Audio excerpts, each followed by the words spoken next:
Hello, everyone. We have some breaking news. Welcome to the Skull Session Recruiting Podcast, brought to you by BuckeyeHuddle.com. I am Marc Givler, going solo with some breaking news right now. Our guys are getting ready down in Indianapolis for the Big Ten Championship game tomorrow night. But in the meantime, huge recruiting news. Five-star wide receiver Chris Henry Jr. out of Powerhouse Modern Day High School in California has announced on the Pat McAfee show that he is sticking with his Ohio State commitment and will sign with the Buckeyes today, ending a 3-day window of drama that, I know a lot of Ohio State fans were concerned.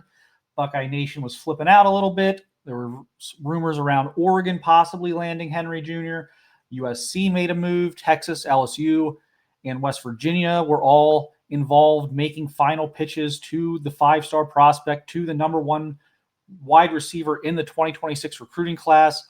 Ultimately, a phone call on Thursday night with Ryan Day helped the Buckeyes keep Chris Henry Jr. in the fold. His family was decked out in Buckeye gear at the house when he made his announcement that he was sticking, and a big relief for the Buckeyes, who have now locked up Jerquaden Guilford and Chris Henry Jr., two of their top wide receivers in this recruiting class, in back-to-back days. Guilford last night did sign. Chris Henry Jr. announces this afternoon via the Pat McAfee show that he is signing with the Buckeyes. He is not, as he put it, not all about the money and not going to Oregon or USC or Texas or LSU or West Virginia. He will be in Columbus, and this is the crown jewel of Ohio State's recruiting class. This would have been a really tough loss.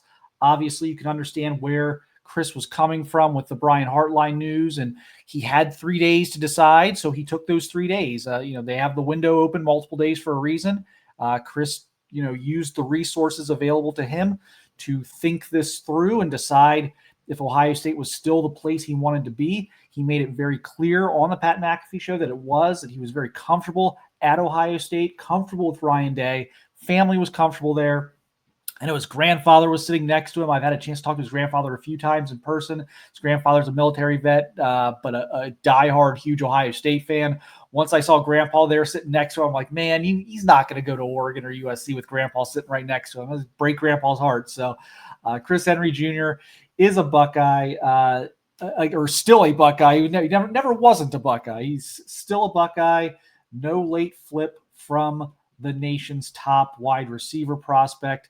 And the Buckeyes are getting really a unicorn at 6'5". A lot of receivers that are listed at 6'5" are probably closer to 6'3.5". Chris is probably closer to 6'6", 6'6.5". He's almost like underreporting his height. At 6'5", he can run, he can jump, he has tremendous ball skills. He's a great route runner. Came back from a knee injury that cost him the end of his junior year to have a great senior season. Looked more explosive than ever. We got some video here that we took dominating St. Thomas Aquinas at the beginning of the year. They played a national schedule. Chris dominated all those teams.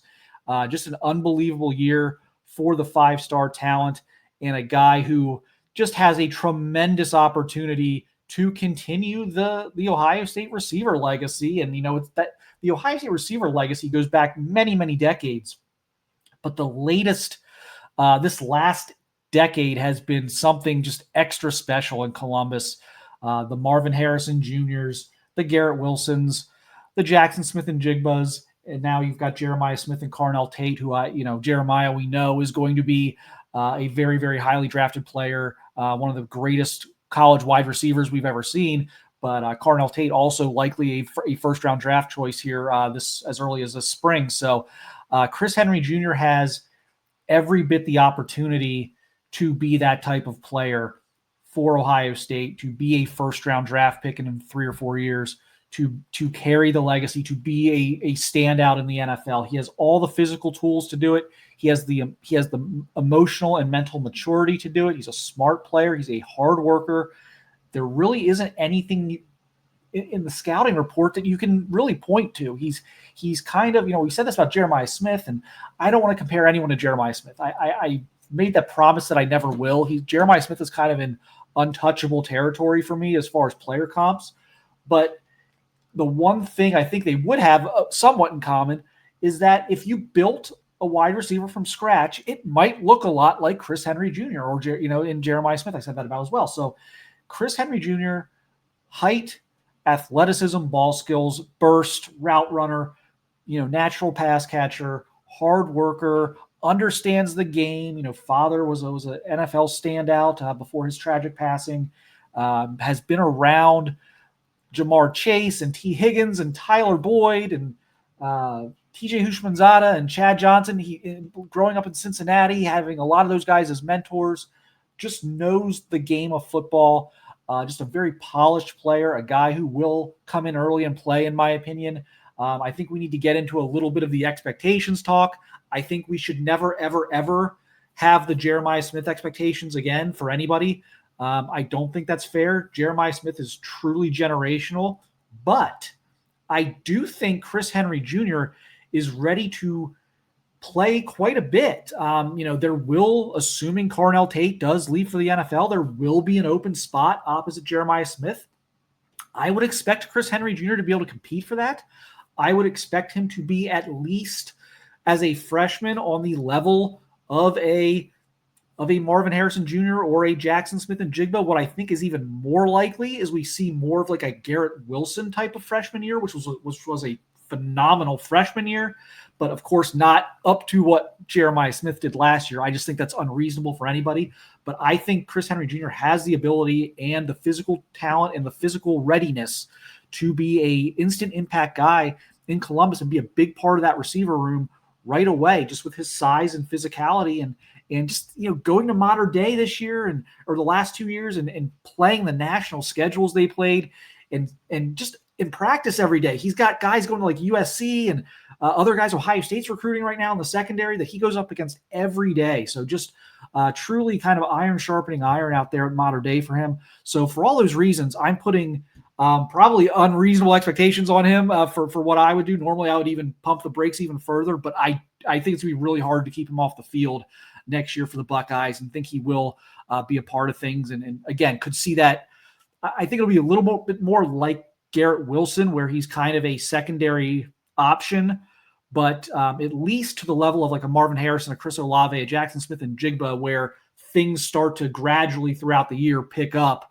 And by the end of the year, he's a big part of things. And so we've seen that with other freshman receivers. I think he's going to at least give us that next year as a true freshman. And so I don't say that much. So this is high praise coming from me. I'm usually the guy who likes to pump the brakes on things like that. I'll run back through the video here again for people who are checking this out and want to take another look at that video. But just an unbelievable player, an unbelievable talent.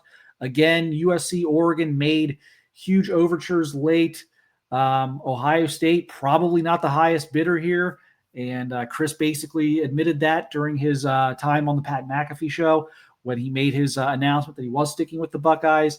So just a massive win for Ryan Day. And I think maybe even more so than the talent and the ability of the player here with Chris, I think Ryan Day is sending a message like, hey, like the receiver room at Ohio State is not going to collapse. Brian Hartline did an amazing job. Brian Hartline is one of the best recruiters I've ever covered. He's an amazing recruiter. I think he's going to do a phenomenal job at USF. But Ohio State's had great receivers before Brian Hartline. They'll have great receivers after Brian Hartline. Ryan Day recruited Chris Olave and Garrett Wilson. People kind of forget that. Ryan Day was a primary recruiter on Garrett Wilson in high school when he was an assistant coach. I ran into Ryan Day at Garrett Wilson's high school during our Southern Swing, where I go around the country and kind of go through the South and get all of Ohio State's top targets on camera and do interviews. We were there for Garrett Wilson, sitting in the lobby waiting for Garrett to get out of his morning practice, and Ryan Day and Zach Smith come through the door. So Ryan Day has been heavily involved in recruiting some of these wide receivers over the years. It has not just been Brian Hartline. There were things that Ryan Day was doing before Brian Hartline. There were things that Ryan Day was doing with the receivers during Brian Hartline's tenure. So this sends the message that the Ohio State passing game is not going anywhere. The receivers are still going to be churned out at Ohio State like they have been for 30, 40 years. And Ryan Day is going to continue to be the offensive kind of guru that he is, where whoever's the coordinator, that's fine, but this is ultimately a Ryan Day production. This is ultimately a Ryan Day offense. The buck stops with Ryan Day as far as the Ohio State offense is concerned. And so I don't want to sit here and downplay Brian Hartline's contributions, but I also don't want to sit here and pretend like, things are just going to crash and burn now that Brian Hartline's not here. There's no evidence of that happening from what we've seen before Brian Hartline. And there should be no evidence now with Jaquaden Guilford, Chris Henry Jr. signing. This is going to continue to be a strength for Ohio State. Chris Henry Jr. gets to learn from Jeremiah Smith for a year. I mean, how helpful is that going to be? And not just in terms of on the field, but how to handle the celebrity that Jeremiah Smith has achieved at Ohio State and what's going to come Chris Henry Jr.'s way. I will tell a quick story. I don't know if it's apples to apples. It probably isn't, because Jeremiah Smith, when I went to see him in high school, was always in his home base of South Florida. So if you were a Jeremiah Smith guy, an Ohio State fan in South Florida, you had endless opportunities to go watch Jeremiah Smith play high school football down there. So from game to game, the buzz maybe wasn't around Jeremiah like it was for Chris. But when Chris Henry Jr.'s team went to South Florida this year and played St. Thomas Aquinas, I was there, and I have never seen buzz around a high school football player in my life like I saw after that game. People swarming him, autographs. Can we get a glove? Can we get a towel? Can we get a picture? Like, no space for him to operate after the game. Security and police had to come in and be like, okay, we got to let him go. We got to get him to the locker room. We got to get him to his bus, break things up.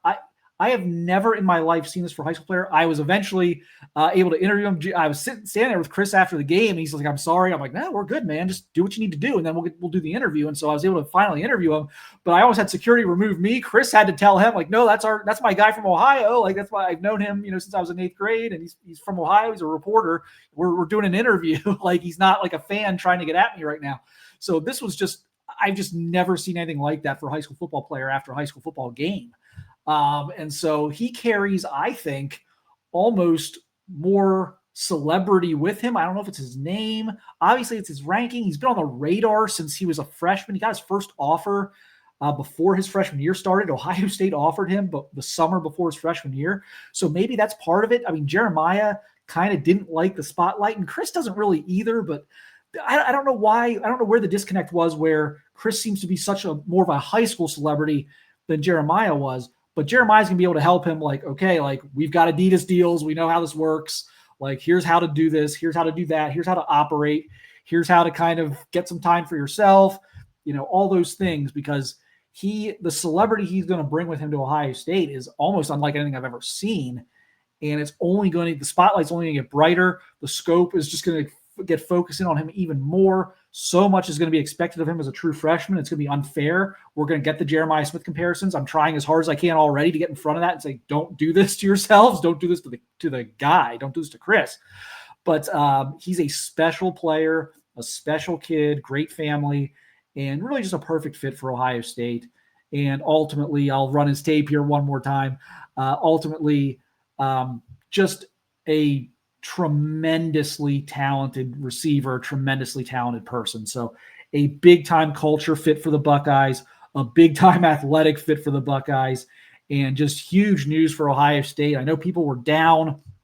The Legend Bay saga is going to continue, which we're going to talk about later. Jaquaden Guilford didn't sign right away. Caden Dixon-Wyatt, unfortunately, Chris Henry Jr.'s teammate, flips to USC on signing day. That is something that USC has been pushing for weeks. They were able to get that done. So much, and then Brian Hartline leaves. So much needed good news for the Buckeyes on the recruiting trail. It was a tremendous month of November for the Buckeyes on the recruiting trail, and just a couple of hiccups there on signing day with the Hartline decision and everything else. But Buckeyes back on track. Jaquaden Guilford signed. Chris Henry Jr. sticking with Ohio State. Ryan Day putting a bow tie on another tremendous recruiting class at Ohio State that I believe has quite a few guys who are going to be really tremendous players in Columbus, and potentially a couple of early impact guys like your Chris Henry Jr.'s, like your Kari Wilders. So Ryan Day continuing to get it done, continuing to show he's one of the nation's top recruiting head coaches. Congratulations, Ohio State fans, on the great news for Buckeye Nation. I am Marc Givler, signing off here. We'll be back with more signing day capsules. We're going to go through every kid that signed with the Buckeyes this week. We're going to spread them out over the next 2 weeks to get you all the way up to the college football playoff starting. But had to do the breaking news one here with Chris Henry Jr. Congrats, everyone. Thanks, everyone, for watching and listening, and we'll be back with more content soon.